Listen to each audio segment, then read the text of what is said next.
nous allons ouvrir la parole de Dieu dans Hébreux 12, verset 28. Hébreux 12,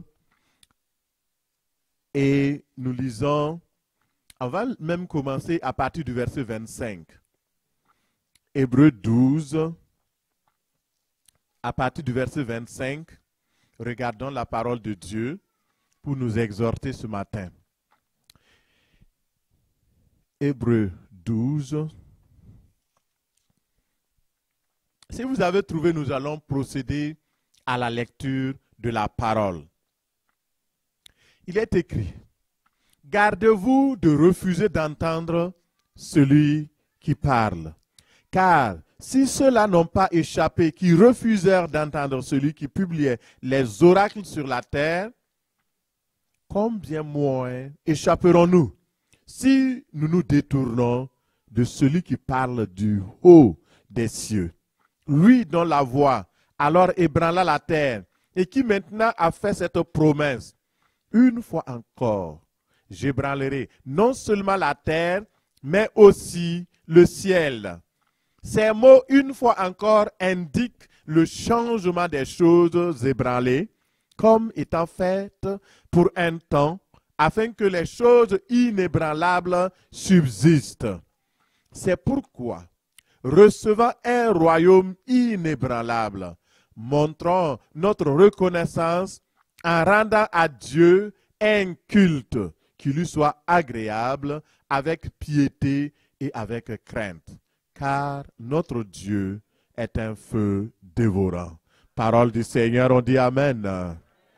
Gloire à Dieu. Ici, nous voyons le Seigneur qui nous invite à faire quelque chose de particulier que nous allons faire tout ce mois d'octobre-là. Et le mois d'octobre va être notre mois de la progression dans l'action de grâce, la louange et l'adoration. Alléluia. C'est notre mois dans lequel nous allons progresser dans ces trois activités qui sont des moyens de Dieu pour que son peuple puisse progresser. Et nous parlons de choses inébranlables. Il y a des choses qui passent, il y a des choses qui demeurent. Et les trois choses qui sont là sont des choses qui vont demeurer. Nous allons progresser dans l'action de grâce, dans la louange et l'adoration. Nous allons apprendre comment adorer Dieu, comment rendre grâce à Dieu et comment le louer pratiquement au nom de Jésus. En lançant cet avertissement, Dieu nous dit dans le livre de Hébreux 12, verset 25, il nous met en garde contre les dangers de la désobéissance. Alors, vous comprenez qu'il dit, faites attention de ne pas fermer l'oreille à celui qui parle. Le Seigneur veut dire quoi? Celui qui parle des cieux s'appelle Jésus-Christ. Et c'est sa parole que nous annonçons. C'est sa parole que nous prêchons. Et l'auteur de l'épître d'Hébreux nous dit, avant, il y a eu un temps où Moïse avait parlé sur le mont Sinaï. Il a reçu la loi et il a communiqué au peuple. Mais lorsque le peuple s'est mis autour de la montagne, Dieu a parlé d'une manière audible. Et le peuple a entendu la voix de Dieu. Ils ont dit, non, nous ne voulons plus entendre cette voix-là. Elle est terrible. Nous allons mourir. Dieu a écouté la prière du peuple. Il a dit, maintenant, désormais, je vais passer par toi pour parler au peuple. Et lorsque une personne n'obéissait pas à ce que Moïse disait de la part de Dieu, la personne était sanctionnée. Il y avait un châtiment.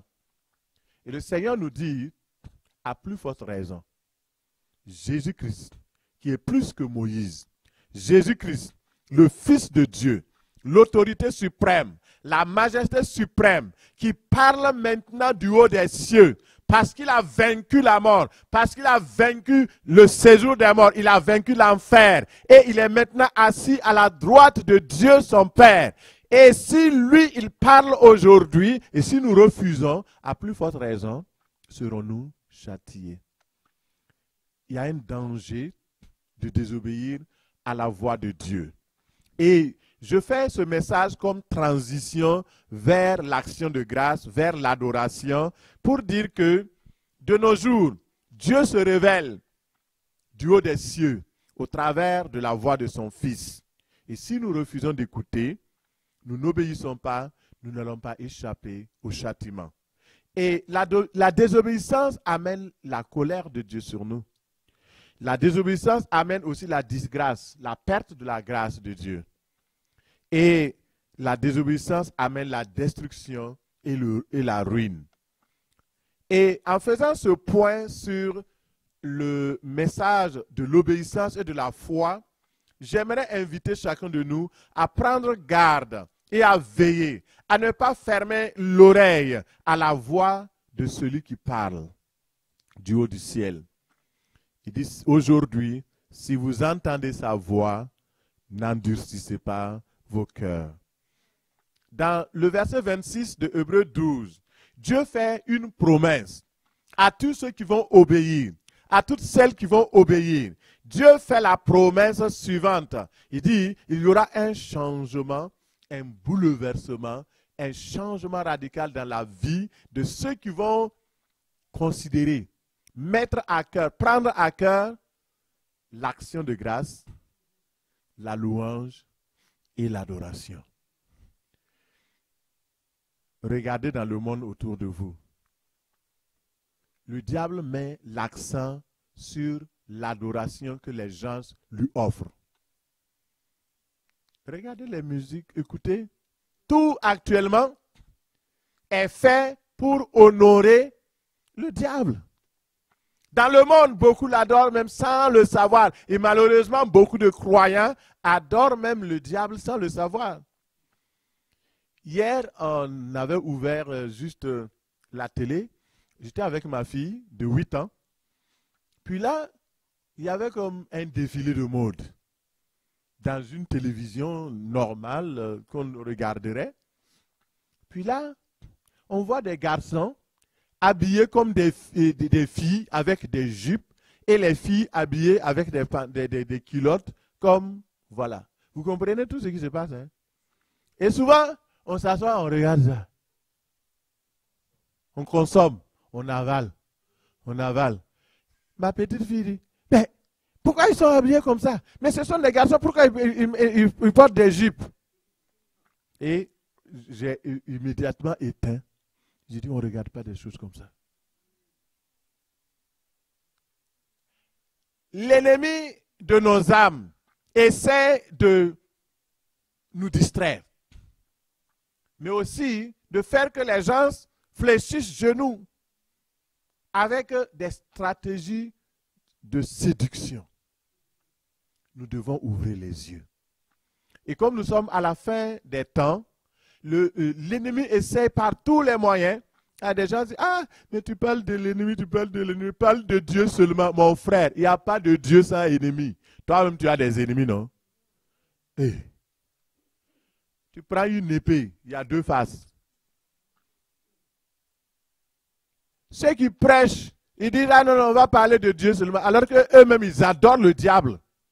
Ils ouvrent leur télé et ils font le tour après. Ah, Seigneur, pardonne-moi. J'ai regardé des choses bizarres. J'ai regardé de la pornographie. Mon frère, tu n'es pas obligé. Dis à la personne à côté de toi, tu n'es pas obligé d'acheter à la boutique du diable. Tu n'es pas obligé d'acheter à la boutique du diable. Tu n'es pas obligé. C'est un choix. Pourquoi tu n'achètes pas à la boutique de Dieu? Écoute de la musique chrétienne. Écoute de la télévision chrétienne. Écoute des prédications. Il y a plusieurs contenus de vidéos sur YouTube qui parlent de la parole de Dieu. Écoute cela. Nourris ton âme. Et laisse le diable avec ses affaires. Alléluia. Merci Seigneur. C'est important. Il essaie de nous distraire. Ne te laisse pas distraire. Au nom de Jésus. Le Seigneur dit qu'il y aura des changements, des bouleversements. Pendant que le monde essaie de créer des choses pour adorer le diable, en ce moment, les enfants de Dieu, Dieu nous équipe. Il nous forme. Il nous donne la véritable adoration au nom de Jésus. Le verset 28 de l'Épître aux Hébreux et 12 nous dit que la finalité de tout cela, c'est que Jésus va revenir. Il veut revenir trouver une église prête. Une église qui sait déjà rendre grâce. Une église qui sait déjà louer Dieu. Une église qui sait déjà adorer Dieu. Vous savez, l'activité principale au ciel là, c'est quoi? C'est l'adoration. Et quand nous venons en église, quand nous venons dans les assemblées, c'est pour apprendre à adorer. Et déjà quand nous serons au ciel, on sera prêt. Alléluia. On va chanter le cantique de Moïse, le cantique des rachetés, le cantique merveilleux. Quand on va entonner au ciel, Dieu Tout-Puissant, que tu ne sois pas là. C'est quelle chance? Attends, je n'ai pas encore révisé. Mais... Alléluia! Il faut te préparer. Alléluia. Que le Seigneur nous aide au nom de Jésus. Et j'aimerais vous dire que pour tout cela, le Seigneur veut premièrement que nous nous attachions fortement à la grâce de Dieu. C'est par grâce que nous sommes sauvés. Par le moyen de la foi. Et cela ne vient pas de nous. Attachons-nous à la grâce. Sans la grâce, nous ne sommes rien. L'action de grâce, dans action de grâce, vous avez action et grâce. Ça veut dire quoi? L'action de grâce, c'est le fait que j'agis pour conserver, pour garder la grâce de Dieu avec moi. L'ingratitude, l'ingrat fait tout pour se détacher de la grâce. On va revenir sur ça tantôt. Mais ceux qui sont reconnaissants à Dieu, plus tu es reconnaissant à Dieu, plus tu t'approches de Dieu, plus tu t'attaches à Dieu, plus la grâce de Dieu continue dans ta vie. Que le Seigneur nous donne encore plus de révélations là-dessus au nom de Jésus. Saint-Esprit parle. C'est important. La grâce de Dieu. Rendre grâce. Action de grâce. C'est s'attacher au Seigneur. Et nous voulons ce mois-là nous attacher à cette grâce-là. Qu'est-ce que l'action de grâce? Nous allons regarder rapidement l'importance de l'action de grâce. Alors, le premier moyen, c'est l'action de grâce. Et nous allons regarder qu'est-ce que l'action de grâce? C'est le fait de témoigner à Dieu notre reconnaissance, le fait de témoigner notre gratitude. L'action de grâce, c'est une activité spirituelle. Ça fait partie des activités spirituelles les plus élevées. Et il y a un lien entre action de grâce et reconnaissance. L'ingratitude, comme je l'ai dit tantôt, ça nous éloigne de Dieu. Tandis que la gratitude nous rapproche de Dieu. La louange. Qu'est-ce que la louange? C'est une activité aussi spirituelle qui célèbre la grandeur de Dieu.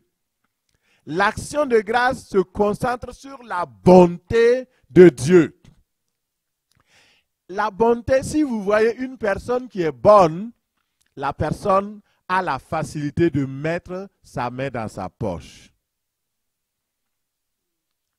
Est-ce que vous comprenez? Regardez les personnes qui sont bonnes là. Quand on dit « Ah, c'est une bonne personne », ça veut dire que la personne a la facilité de mettre sa main dans sa poche, mais il ne laisse pas sa main dans sa poche, il retire quelque chose et il donne.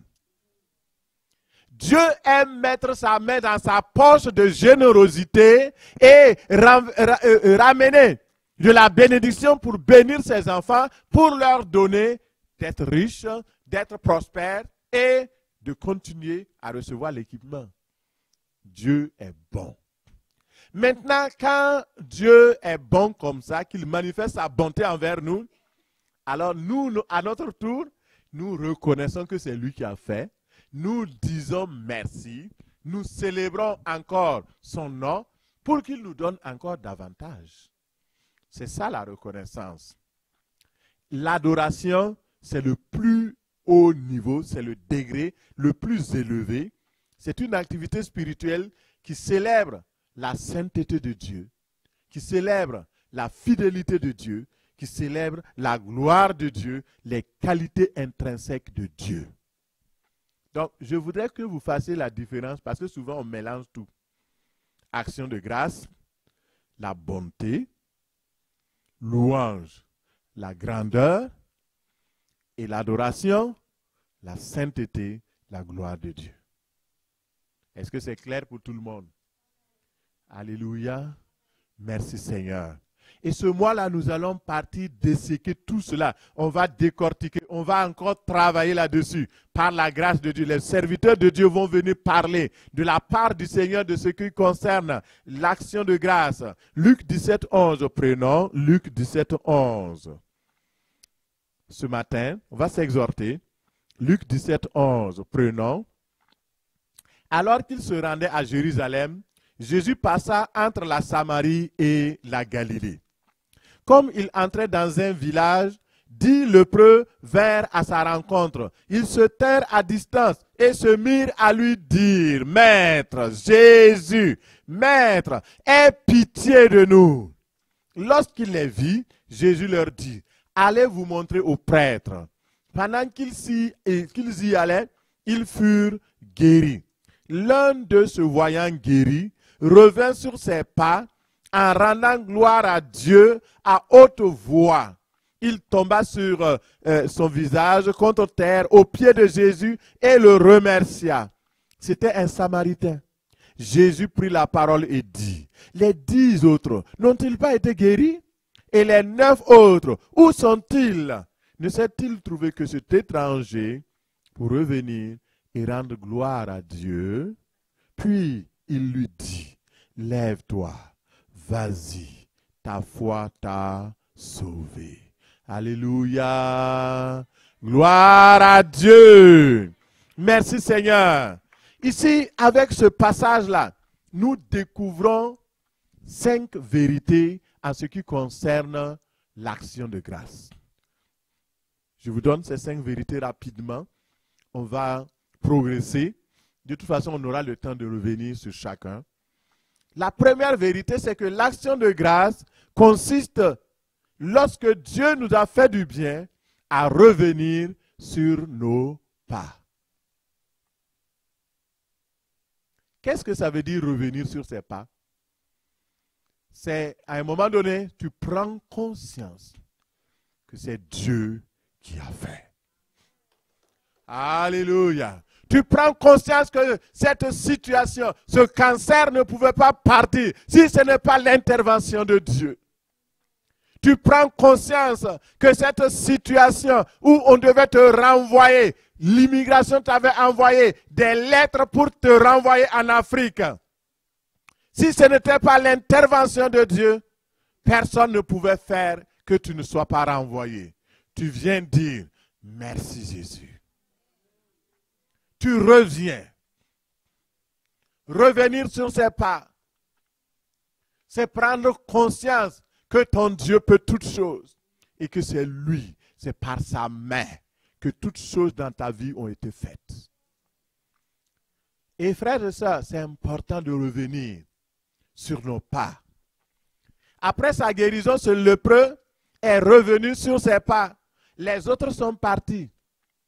Et hier, à Trois-Rivières, je racontais, je dis, mais les autres se sont dit, ah mais je suis guéri, je vais m'empresser d'aller vers ma femme. L'autre dit, je suis guéri, il y a mon oncle qui est là, il faut que je lui dise, je suis guéri. Aucun n'a pensé à revenir pour dire merci. Il y a un seul. Ça veut dire quoi?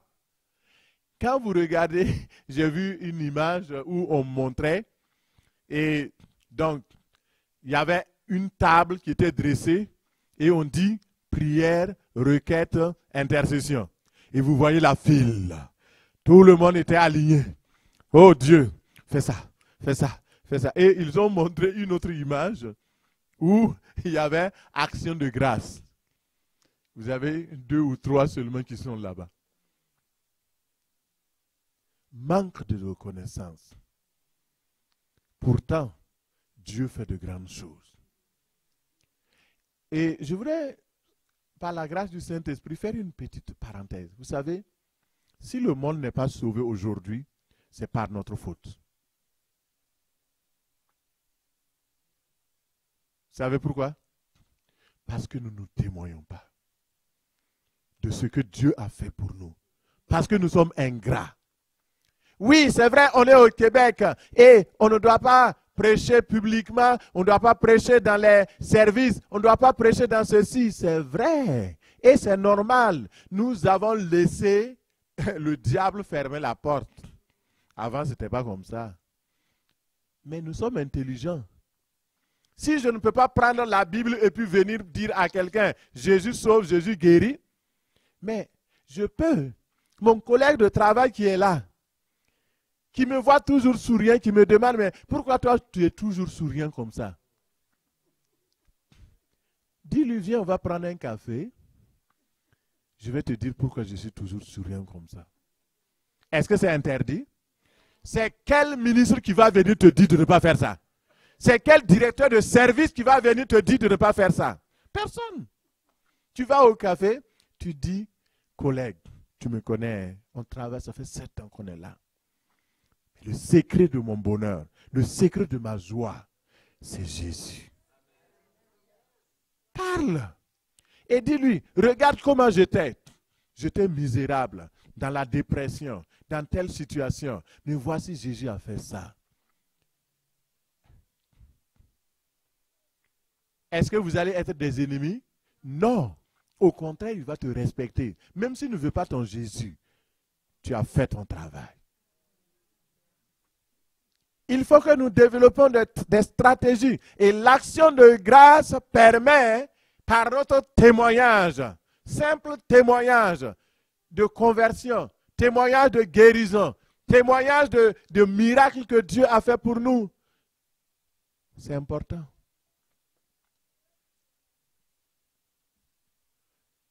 J'ai passé 3 jours et 4 jours à l'hôpital en hospitalisation en 2022. Et partout, j'allais, les gens dire, mais tu es spécial. J'ai entendu ça plusieurs fois, de la bouche des infirmiers, des infirmières, de la bouche des médecins. Et j'ai dit aux médecins qui me traitaient, j'ai dit, si je suis spécial, c'est parce que je crois en Jésus. Il dit, ah oui, mais dis-moi un peu ce qui concerne ta foi. Ils ne sont pas bêtes, hein? Même s'ils ont étudié, ils ont des doctorats. Je lui dis, moi aussi j'ai un doctorat. Doctorat, c'est papier seulement. N'importe quoi.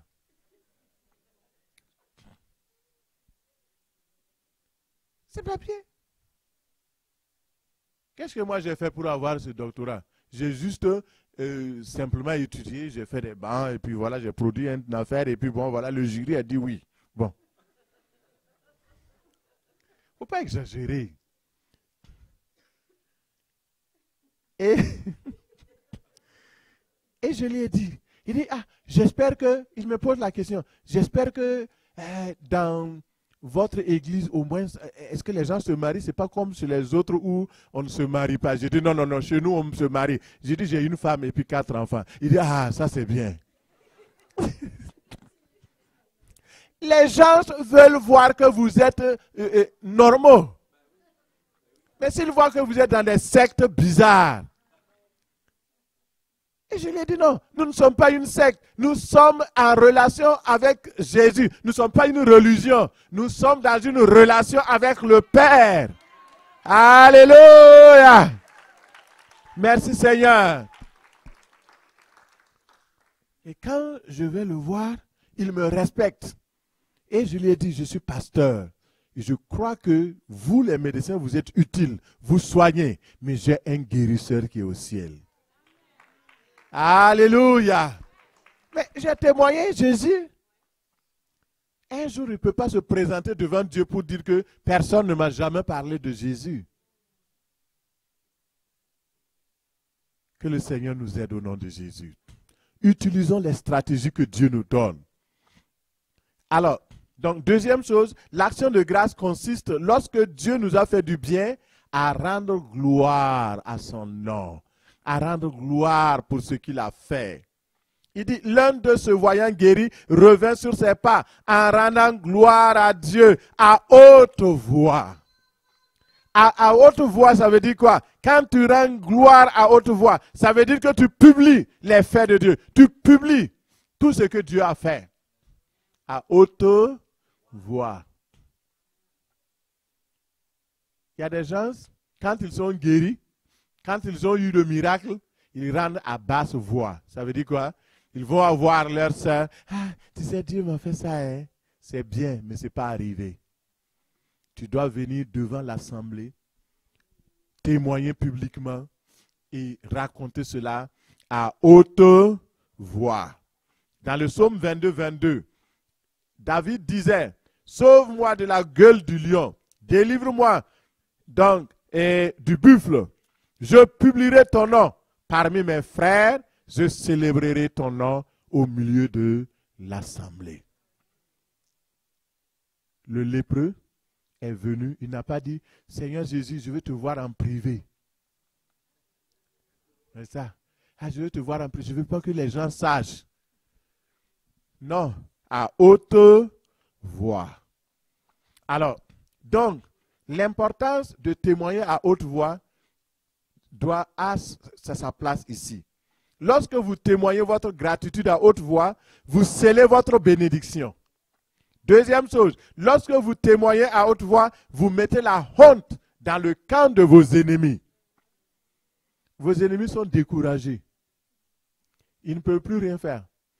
Et lorsque vous faites à haute voix, donc vous faites proclamer l'adoration et la louange à Dieu, vous donnez du courage à vos frères et à vos sœurs qui sont dans la même situation. Eux aussi, ils savent que si Dieu vous a délivré, il peut aussi les délivrer. Vous voyez, ça encourage les uns les autres. Mais si vous vous taisez, ça ne marchera pas. Si l'action de grâce faite à haute voix, ça donne du courage et de l'espérance à vos frères et vos sœurs. Et cela réjouit le ciel. Quand le ciel entend l'action de grâce, le ciel dit « Waouh, voici un courageux. Voici une personne qui m'honore. » Et surtout, l'action de grâce libère la main de Dieu pour continuer de vous bénir et que vous ayez de prochaines actions de grâce. Une action de grâce en appelle une autre. Mais lorsque vous ne donnez pas grâce à Dieu, vous fermez la porte. Est-ce que vous comprenez? C'est très important. Et lorsque vous rendez grâce à Dieu, le Seigneur, le ciel s'ouvre. La troisième chose, c'est que l'action de grâce consiste, lorsque Dieu vous a fait du bien, à venir simplement le remercier. Dire merci. Vous voyez, le mot merci, c'est un petit mot, mais qui remporte une grande valeur.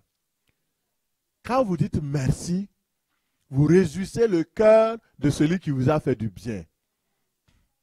Quand vous dites merci, la personne qui reçoit ce merci-là se dit, voici une personne qui n'est pas ingrate.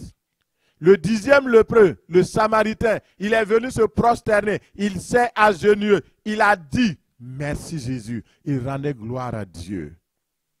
Ce n'est pas une attitude de culture. Les gens disent, ah, dans votre culture, vous êtes prompt à faire ceci. Non, c'est la culture du ciel. C'est la culture du ciel. Si tu n'as pas mal au genou, alors, si c'est même dans ton salon, tu te mets à genoux, merci Seigneur. Tu peux le faire publiquement, tu peux le faire en privé.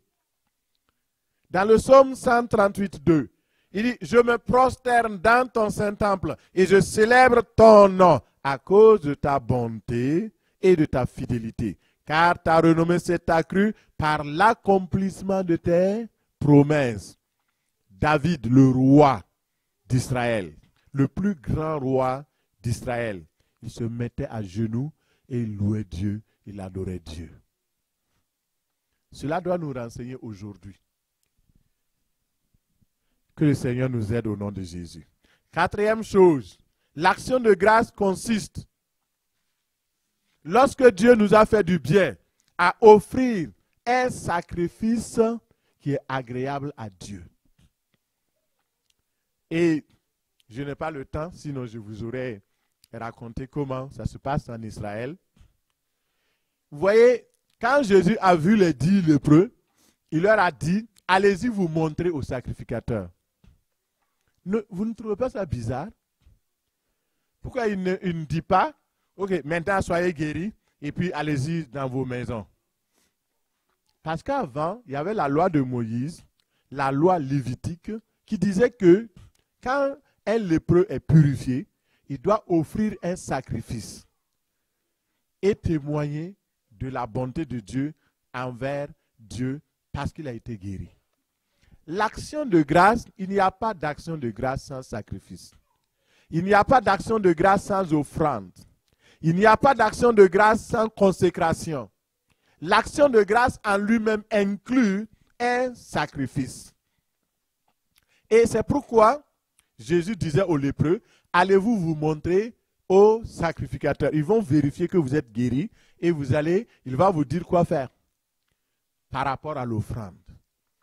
Et l'action de grâce en hébreu, ça veut dire shelem. Shelem, S-H-E-L-E-M. Ça veut dire offrande de paix, récompense, sacrifice, sacrifice volontaire et remerciement. Donc, l'action de grâce, c'est une forme d'offrande que nous donnons à Dieu. Un sacrifice. Et il n'y a pas d'action de grâce sans sacrifice ni offrande. Offrir à Dieu quelque chose sans défaut qui plaît à Dieu. Et dans la catégorie des sacrifices, l'offrande et l'holocauste viennent en première position parce que ce sont des sacrifices qui sont consumés par le feu. Dieu prend tout. Ça veut dire que lorsque vous faites l'action de grâce, que vous offrez un sacrifice à Dieu, c'est quelque chose que Dieu prend entièrement. Il n'y a rien qui reste. Ça plaît à Dieu, tout entier. Alors, dernière chose pour l'action de grâce, avant que nous prions. L'action de grâce consiste à rappeler le nom de Dieu et les œuvres de Dieu à sa mémoire. Waouh! Dis à ton voisin, je rappelle à Dieu ses grandes œuvres. Dans le livre de Exode 20, 24, il dit, tu m'élèveras un autel de terre sur lequel tu offriras tes holocaustes et tes sacrifices d'action de grâce. Tes brebis et tes bœufs, et partout où je rappellerai mon nom, je viendrai à toi et je te bénirai. Vous voyez, la grâce de Dieu que nous avons, c'est de savoir que Dieu, il ne nous demande pas de faire l'action de grâce pour rien. Il veut qu'on rappelle son nom et quand il va entendre son nom, alors il viendra et il nous bénira. Au nom de Jésus. Alors, pour terminer, l'action de grâce, c'est une activité festive. C'est pourquoi je dis de venir avec vos plus beaux habits. La veste qui est au fond de la valise là, il faut prendre ça. Alléluia. Pasteur, dans l'église aussi on fête, oui. Il y a des doctrines que les gens colportent partout. Allez, le chrétien doit être toujours la mine serrée, on ne doit pas fêter, ceci, on ne doit pas fêter. Vous avez vu ça où dans la Bible? N'importe quoi. Et je vous dis la vérité, lisez bien votre Bible. Ah, si tu fêtes, tu ne vas pas aller au ciel. Oh là là, mon frère. Tu suis un Dieu qui ne veut pas que tu sois content. Et tu continues de le suivre.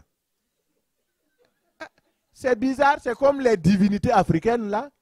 Quand vous voyez les statues des divinités en Afrique là, leur visage là, c'est triste comme ça.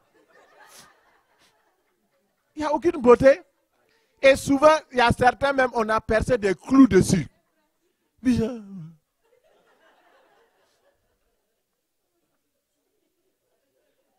Dis à ton frère, ton Dieu est joyeux. Ton Dieu est joyeux. Ton Dieu est joyeux. Ton Dieu est joyeux. Ton Dieu est joyeux. Ton Dieu est joyeux. Ton Dieu est joyeux. Ton Dieu est joyeux. Ton Dieu est joyeux. Alléluia. Dans ma Bible, il est écrit que Dieu est au ciel et il rit. Est-ce que quelqu'un a déjà trouvé ce passage? Il rit. Alléluia.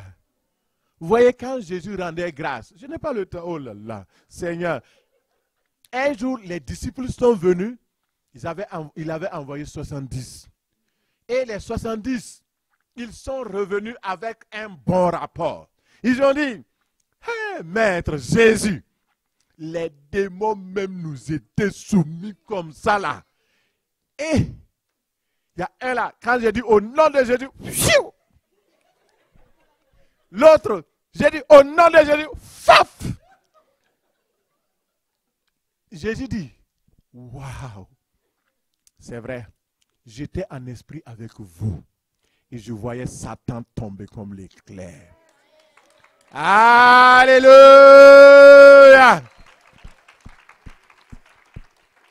Mais il dit, cette action de grâce que nous rendons là, la Bible dit que Jésus tressaillit de joie.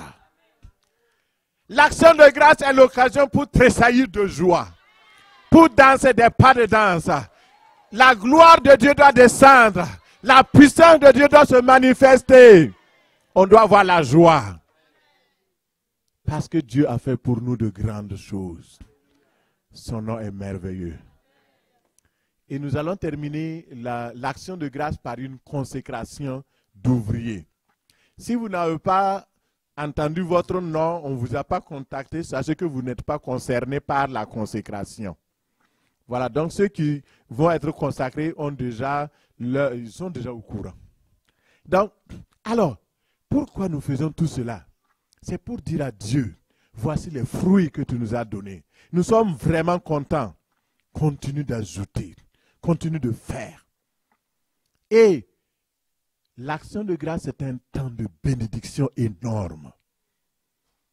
C'est pendant ce temps-là que Dieu se rappelle de son nom et il vient nous bénir.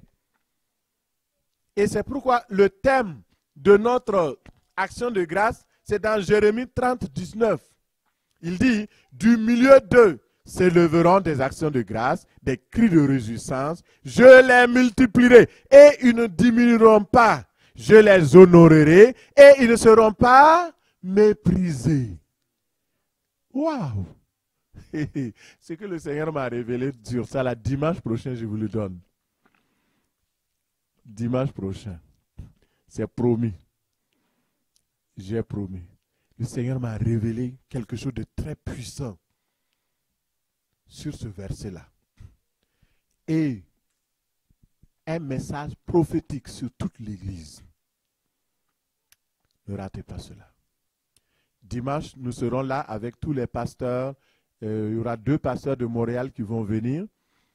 Docteur Savard sera là dès jeudi, si tout va bien, ou vendredi. Et donc, nous serons là samedi. Il y aura le temps de concert. C'est gratuit, mais ça ne veut pas dire que ce n'est pas payant. Hein? Il y a un cachet qui vient avec. Donc, participez financièrement. Nous avons vu l'action de grâce. C'est un sacrifice. Sacrifiez votre temps, donnez de vos moyens et alors, le Seigneur vous bénira au nom de Jésus. Amen. Merci Seigneur.